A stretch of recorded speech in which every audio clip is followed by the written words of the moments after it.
రవి గారు, national GDP చాలా పెరిగింది అని సంబరాలు జరుగుతున్నాయి. అంటే ఆల్మోస్ట్ వరల్డ్లో 4th ప్లేస్కి రీచ్ అయిపోయాం ఇన్ సమ్ సెగ్మెంట్స్ అనేది వార్త వస్తూ ఉంది. దానికి సంబంధించిన సెలబ్రేషన్స్ కూడా జరుగుతున్నాయి.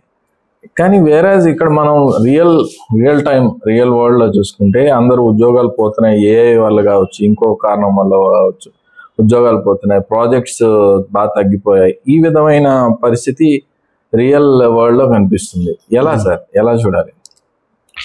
నిజంగా దీని మీద కొద్ది రోజుల కింద చాలా ఇది జరిగింది, హడావుడి. పాకిస్తాన్ సందడి అయిపోగానే జీడిపిలో 4వ ప్లేస్ ఇది మొదలు పెట్టారు. ఇది ఒక బూటకం. అసలు దీని ప్రభావం అంత ఎక్కువ ఉంటుంది అనేది రెండవ ఇది. జపాన్ కంటే ఒక $1000 కోట్ల ఎక్కువగా ఉంటుంది భారతదేశ జీడిపి. అది కూడా 2025-26లో.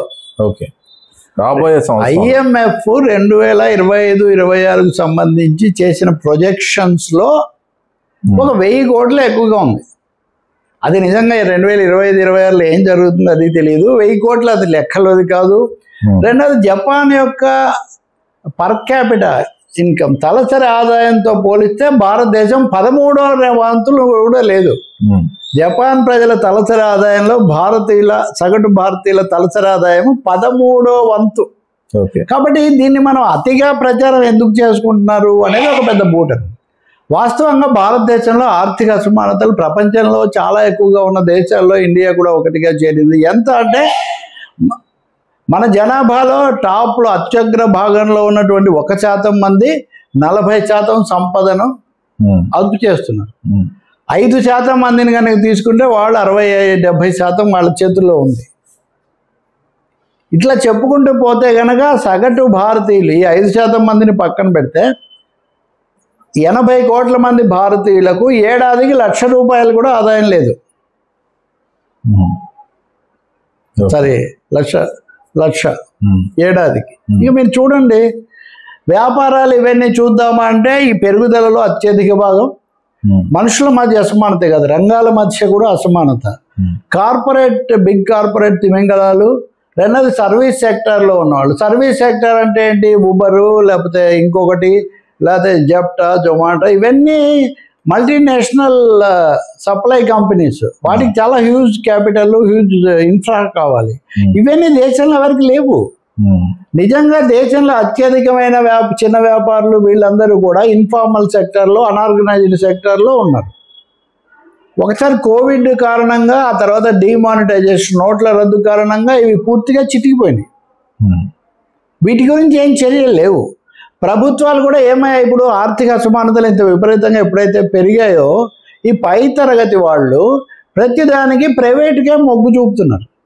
వాళ్ళు 5 స్టార్ హోటల్స్, 5 స్టార్ స్కూల్స్, చాలా లగ్జూరియస్ గేటెడ్ కమ్యూనిటీస్. మీరు చూస్తే కూడా పత్రికల్లో అవే అడ్వర్టైజ్మెంట్స్ కనిపిస్తాయి. ఒకప్పుడు మీకు టూత్ పేస్ట్,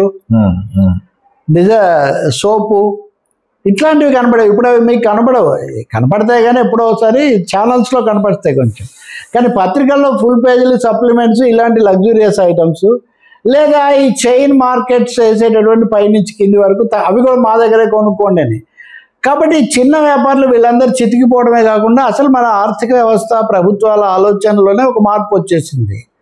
ఎప్పుడైతే ఆ వర్గాలు వీటికి రావడం లేదో, పబ్లిక్ ఎక్స్పెండిచర్ ఉంది చూడండి, స్కూళ్ళ మీద, ఆసుపత్రుల మీద, రోడ్ల మీద పెట్టే పబ్లిక్ ఎక్స్పెండిచర్ ప్రభుత్వాలు బాగా తగ్గించేసి. ఎందుకంటే వాళ్ళకేమో కార్పొరేట్లే కావాలి. కార్పొరేట్లనండి రిచ్ క్లాస్, సంపన్న వర్గాలు ఇక్కడికి రావడం లేదు. అందుకని పేదవాళ్ళ ఆదాయం తగ్గడమే కాదు, వాళ్ళ జీవన సదుపాయాలు కూడా ఘోరంగా దెబ్బతినిపోతున్నాయి. వాటి మీద ప్రభుత్వాలు పెట్టుబడి పెట్టడం లేదు. కాబట్టి మీరు అన్నట్టుగా జీడిపి అన్నది అంబానీ గారిది, అదానీ గారిది, టాటా గారిది ఇదంతా కలిపి లెక్కేసి మీకు నాకంటే ఏముంది, నాకు మా ఊరి పెద్ద ఆయన కలిసి 100 కాన్లు చదివేం అన్నాడంట ఒకడు. నీకు ఎన్ని ఎద్దులు ఉన్నాయంటే ఒక ఎద్దు అన్నాడంట. మిగిలిన 99 ఎద్దులు వాళ్ళవే. కాబట్టి జీడిపి అనేదాన్ని పెద్ద గొప్పగా చూపించి జీడిపి పెరిగింది, భారతీయులు ఇది పెరిగిందంటే ప్రపంచంలో ఎవరు జీడిపిని ప్రజల జీవన ప్రమాణాల కొలబద్దగా పరిగణించారు.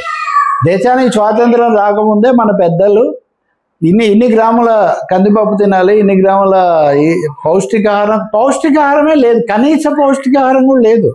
వీటి గురించి ఆలోచించే పరిస్థితి కూడా లేదు. అందుకని జీడిపి హడావుడి సంబరాలు పక్కన పెట్టి ప్రజల నిజమైన జీవన స్థితిగతులు, అలాగే ప్రజా రంగాలు, ఇప్పుడు ఇళ్ళ వసతి అందరూ ఇల్లు అంటారు. మీరు చూడండి, తెలంగాణలో డబుల్ బెడ్రూమ్లు అవి ఇవి అప్పుడు కట్టారు, ఇప్పటికి ఇవ్వలేదు. ఏపీలో టిడ్కో ఇల్లు అని కట్టారు, అవి కూడా ఇప్పటికి కూడా ఇవ్వలేదు. ప్రతి వాడు స్థలాలు ఇస్తాం, ఇవ్వరు. ఎందుకు ఇవ్వరంటే వాటి మీద వాళ్ళకి అంత శ్రద్ధ లేదు, అంత డబ్బు ఒక 10,000 కోట్లు అక్కడ పెట్టడానికి కూడా వాళ్ళు సిద్ధంగా లేరు. అందుకని ఇది ఒక బూటకం నడుస్తుంది. దీనికి తోడు ఇంకా మోదీ గారు ఆయన హిందుత్వ రాజకీయాలు, అందుకనే దీన్ని కార్పొరేట్ కమ్యూనల్ నెక్సెస్ అంటున్నారు. ఒక కుబేరులు మత శక్తుల యొక్క ఒక కూటమిలాగా ఇది తయారైంది. ఇదే మీరు ఇజ్రాయెల్లో చూస్తారు. ఇప్పుడు మీరు చాలాసార్లు చెప్పుకున్నట్టు ట్రంప్, మస్క్, వాడు మస్క్ అనేవాడు ఎలా ప్రభుత్వంలో ప్రవేశించాడు, బయటకు ఎందుకు వచ్చాడు, మళ్ళీ నేను తప్ప భాయ్ భాయ్ అంటున్నారు. ఇప్పుడు ఎంత చోద్యంలాగా తయారైంది ప్రపంచ పరిస్థితి. ఇవి పట్టించుకోకుండా మోడీ భక్తులు మోడీ భజన కోసం అబ్బో జీడిపి అంటున్నారు. ఒకటి, జీడిపి పెరుగుదల అంత లేదు. జీడిపి పెరుగుదల దేశ ప్రజల పరిస్థితిని ప్రతిబింబించదు. ఉన్నంతలో మ్యానుఫ్యాక్చరింగ్ సెక్టర్, ఉత్పత్తి రంగంలోకి అసలు పెట్టుబడులు రావట్లేదు. అవి సర్వీస్ రంగంలో ఉండేవి ఇది వరకు.